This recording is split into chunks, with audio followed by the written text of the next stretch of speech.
कैसे हैं आप सब। आई होप आप सब अच्छे होंगे। शिक्षा एक नया सवेरा में आपका स्वागत है।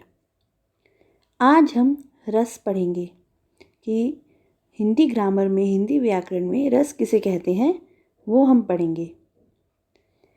बच्चों, सबसे पहले आप वीडियो को लाइक और चैनल को अगर नए हैं तो सब्सक्राइब कीजिए करिए, जिससे कि मुझे मोटिवेशन मिले आपके लिए नई नई वीडियोस बनाने का, आपकी हेल्प करने का। चलिए अब हम रस क्या होते हैं वो पढ़ते हैं और रस किसे कहते हैं। साहित्य का नाम आते ही रस का नाम अपने आप आ जाता है। साहित्य में रस का एक अलग ही महत्व है। इसके बिना साहित्य की कल्पना नहीं की जा सकती। भारतीय साहित्य शास्त्रियों ने साहित्य के लिए रस की अनिवार्यता को समझा और इसे साहित्य के लिए आवश्यक अंग बताया। वास्तव में रस काव्य की आत्मा होती है। जो रस है वो काव्य की आत्मा होती है। जैसे रस का शाब्दिक अर्थ है आनंद। काव्य को पढ़ने या सुनने से जिस आनंद की अनुभूति होती है उसे हम रस कहते हैं। इसके बिना साहित्य की कल्पना भी नहीं की जा सकती।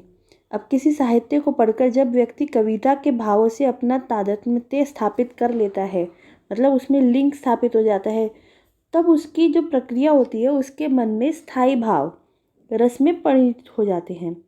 इस तरह काव्य से जो आनंद प्राप्त होता है वह जीवन के अनुभवों से प्राप्त होता है और ये हमारे अंदर दबे होते हैं। अनुभव जैसा होकर भी ऊंचे स्तर को प्राप्त कर लेता है। यह आनंद व्यक्तिगत संकीर्णता से अलग होता है। अब कविता कहानी को पढ़ने और सुनने और नाटक को देखने से जो हमारे मन में आनंद आता है, जो आनंद मिलता है, उसे हम रस कह सकते हैं। रस काव्य का मूल आधार प्राण तत्व अथवा आत्मा है। रस का संबंध स्र धातु से माना गया है। अब रस के अंग 4 अंग माने गए हैं: स्थायी भाव, विभाव, अनुभाव और संचारी भाव। अब हम इनको एक एक करके पढ़ते व समझते हैं। स्थायी भाव क्या होते हैं? स्थायी भाव वही हो सकते हैं जो रस की अवस्था तक पहुँचते हैं। जैसे कविता या नाटक का आनंद लेने से जो हमारे हृदय में भावों का संचार होता है, ये भाव मनुष्य के हृदय में स्थायी रूप से होते हैं, जो सुप्तावस्था में सो रहे होते हैं, मतलब सुप्तावस्था में होते हैं। जब हम साहित्य को पढ़ते हैं तब ये साहित्य के आनंद के द्वारा जग जाते हैं और रस में बदल जाते हैं। साहित्य में वह मूल तत्व है जो मूलतः मनुष्य के मन में सदा ही निहित रहते हैं और कुछ विशिष्ट अवसरों पर प्रकट होते हैं।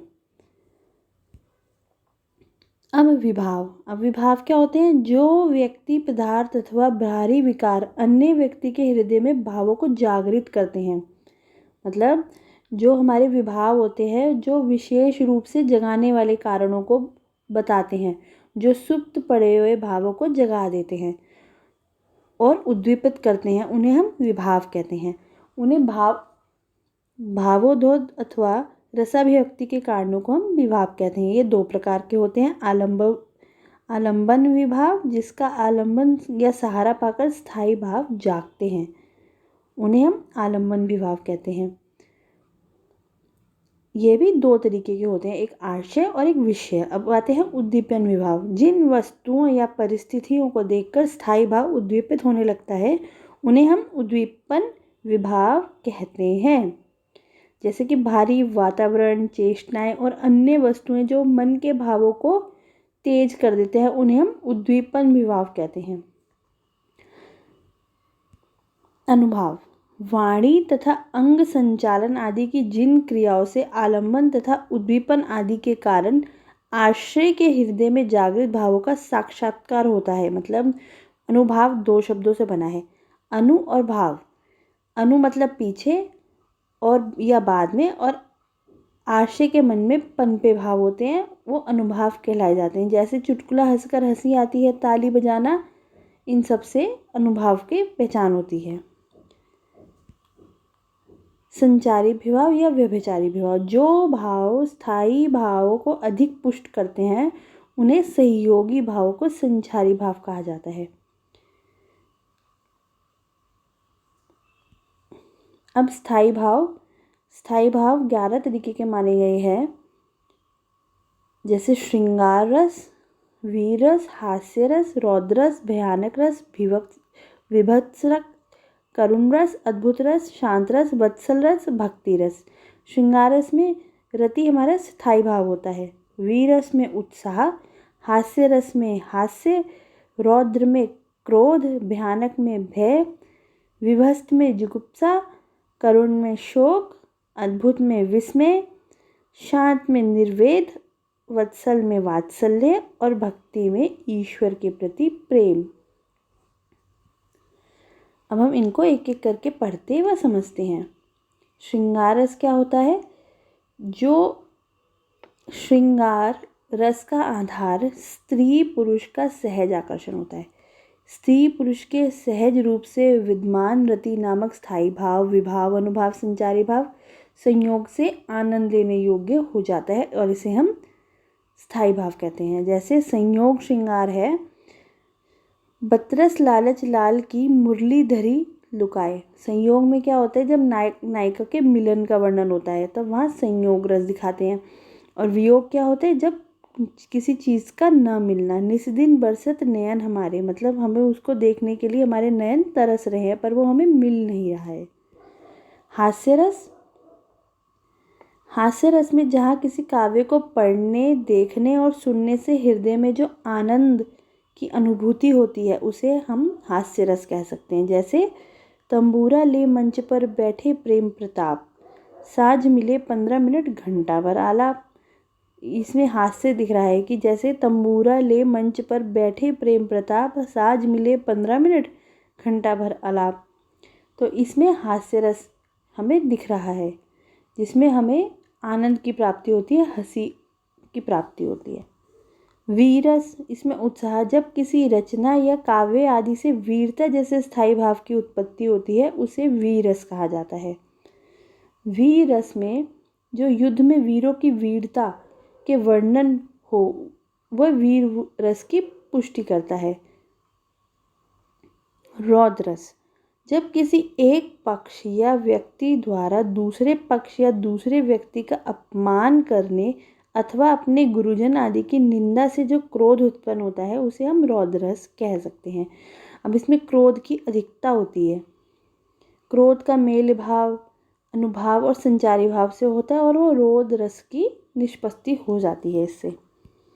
भयानक रस, डरावने दृश्य देखकर मन में भय उत्पन्न होता है। जब भय नामक स्थायी भाव का मेल विभाव, अनुभाव और संचारी भाव से होता है तब भयानक रस उत्पन्न होता है। जैसे डरावने दृश्य देखकर जब हमारे मन में भय उत्पन्न होता है तब ये भयानक रस होता है।